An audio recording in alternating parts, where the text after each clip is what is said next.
Thank you, Ron. Can you share some of the notable initiatives that DEG was involved this year and how they contribute to the improvement of the employees and communities? Okay, so good afternoon, Ron. So we came up with recently our very first beach football tournament in Boracay. So it's grassroots, all women's football.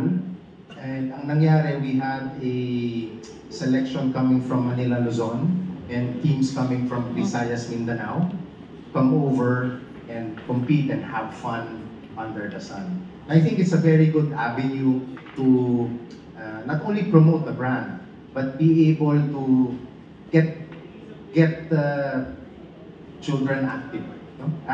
We have scholars in our Beach Hut FC, and sa totoo lang, when we hear the stories na, oh, did you know that one of our players, kinuha na siya ng ganitong college. Yung ganito nating player, binigyan siya ng scholarship for this university. It really warms our hearts because it's easier for them to get discovered when they're part of a team that supports them. The other initiative that we have is we're about to launch a college scholarship program for employees.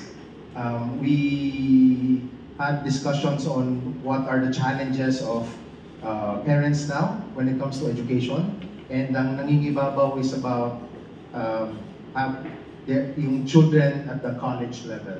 So it's something that we're about to launch both for our DEG employees and the agency personnel that work with us. And I think if we are to, as a company, make a contribution, this is one of the areas where we can kailangan ng Pilipinas ng support, no, sa education. So that's something that we're working on.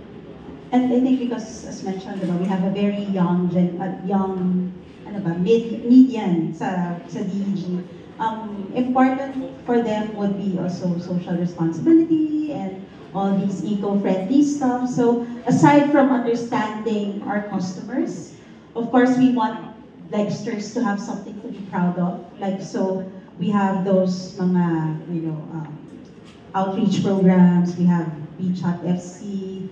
We have, as Dennis mentioned, for the older ones naman, yung may mga anak, yung college, education, whatever, diba? So it's something that, these initiatives are not just for show off. It's something that we want our Dexters to be proud of. Something that, they're working for and proud of na pinaghihirapan nila.